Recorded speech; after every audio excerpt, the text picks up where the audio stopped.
ಅಕ್ರಮ ವಲಸಿಗರಿದ್ದಾರೆ ಅಂತ ಹೇಳಲಾಗ್ತಿದೆ. ಏನು ಕ್ರಮ ತೆಗೆದುಕೊಂಡಿದೆ ರಾಜ್ಯ ಸರ್ಕಾರ? ನಾವು ಈಗ ನಿನ್ನೆ ತಾನೇ ನಾನು ನಮ್ಮ ಇಲಾಖೆಗೆ ಸೂಚನೆ ಕೊಟ್ಟಿದ್ದೇನೆ.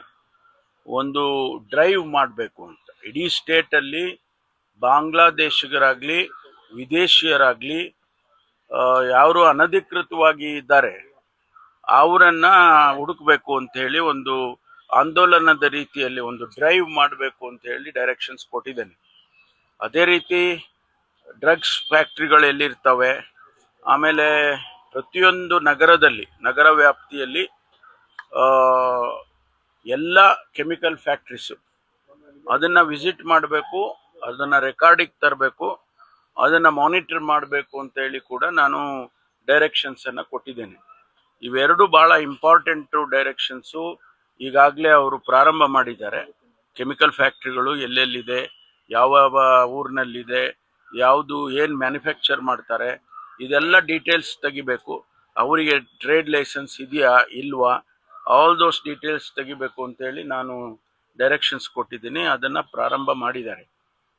ಬೆಂಗಳೂರಿನಲ್ಲೂ ಕೂಡ ಕಮಿಷನರೇಟಲ್ಲಿ ಭಾಳ ಸೀರಿಯಸ್ ಆಗಿ ಮಾಡಬೇಕು ಅಂತೇಳಿ ಕೊಟ್ಟಿದ್ದೀನಿ. ಅದೇ ರೀತಿ ಈ ಒಂದು ಬಾಂಗ್ಲಾದೇಶಿಗರಾಗಲಿ ವಿದೇಶಿಯರಾಗಲಿ ಎಲ್ಲಿ ಅನಧಿಕೃತವಾಗಿದ್ದಾರೆ ಅವರನ್ನು ಕೂಡ ಯಾಕೆಂದರೆ ಒಬ್ಬೊಬ್ಬರು ಒಂದೊಂದು ಅಂಕಿ ಸಂಖ್ಯೆಗಳನ್ನ ಹೇಳ್ತಾರೆ. ಕೆಲವರು ಹೇಳ್ತಾರೆ 20 ಲಕ್ಷ ಇದೆ ಅಂತ ಹೇಳ್ತಾರೆ. ಈಗ ನಮ್ಮ ರೆಕಾರ್ಡ್ಸಿಗೆ ಈಗಾಗಲೇ ನಾನು ಸದನದಲ್ಲೂ ಕೂಡ ಉತ್ತರ ಕೊಟ್ಟಿದ್ದೇನೆ. ಸುಮಾರು 370 ಜನರಿಗೆ ಡಿಪೋರ್ಟ್ ಮಾಡಿದ್ದೇವೆ ಹಾಗೆ ಅಂತೇಳಿ ಎಲ್ಲ ಡೀಟೇಲ್ಸ್ ಎಲ್ಲ ಹೇಳಿದ್ದೇನೆ. ಅವರು ಎಷ್ಟೇ ಜನ ಇರಲಿ ಬಾಂಗ್ಲಾದೇಶಿಗರು ಅನಧಿಕೃತವಾಗಿ ಇದ್ದಾರೆ ಅನ್ನೋದನ್ನು ಕಂಡುಹಿಡಿಬೇಕು. ಅವ್ರನ್ನ ಡಿಪೋರ್ಟ್ ಮಾಡೋದಕ್ಕೆ ಏನು ಕ್ರಮ ತಗೋಬೇಕು ಅದನ್ನು ತಗೊಳ್ಬೇಕು ಅಂತ ಹೇಳಿದ್ದೇವೆ. FRO ಅಂತ ಒಂದು ಕೇಂದ್ರದ ಸಂಸ್ಥೆ ಇದೆ, ಇಲ್ಲೇ ಬೆಂಗಳೂರಿನಲ್ಲಿ ಕೂಡ ಇದ್ದಾರೆ. ಅವರ ರಿಜಿಸ್ಟ್ರಿನಲ್ಲಿ ಅಷ್ಟು ಜನ ಯಾವುದೂ ಕಾಣ್ತಾ ಇಲ್ಲ. ಅದು ಹೊರತುಪಡಿಸಿ ಅನಧಿಕೃತವಾಗಿದ್ದರೆ ನಾವು ಅದನ್ನು ಫೈಂಡ್ ಔಟ್ ಮಾಡಬೇಕು. ಅದಕ್ಕೆ ಡ್ರೈವ್ ಮಾಡೋದಕ್ಕೆ ಹೇಳಿದ್ದೇನೆ. ಅಕ್ರಮ ವಲಸಿಗರಿದ್ದಾರೆ ಅಂತ ಹೇಳಲಾಗ್ತಿದೆ. ಏನು ಕ್ರಮ ತೆಗೆದುಕೊಂಡಿದೆ ರಾಜ್ಯ ಸರ್ಕಾರ? ನಾವು ಈಗ ನಿನ್ನೆ ತಾನೇ ನಾನು ನಮ್ಮ ಇಲಾಖೆಗೆ ಸೂಚನೆ ಕೊಟ್ಟಿದ್ದೇನೆ.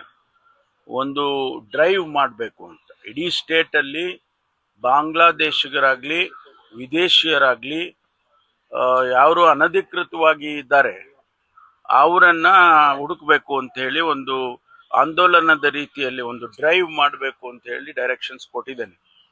ಅದೇ ರೀತಿ ಡ್ರಗ್ಸ್ ಫ್ಯಾಕ್ಟ್ರಿಗಳು ಎಲ್ಲಿರ್ತವೆ, ಆಮೇಲೆ ಪ್ರತಿಯೊಂದು ನಗರದಲ್ಲಿ ನಗರ ವ್ಯಾಪ್ತಿಯಲ್ಲಿ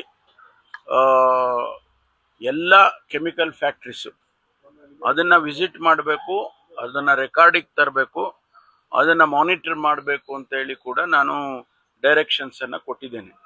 ಇವೆರಡು ಭಾಳ ಇಂಪಾರ್ಟೆಂಟು ಡೈರೆಕ್ಷನ್ಸು. ಈಗಾಗಲೇ ಅವರು ಪ್ರಾರಂಭ ಮಾಡಿದ್ದಾರೆ.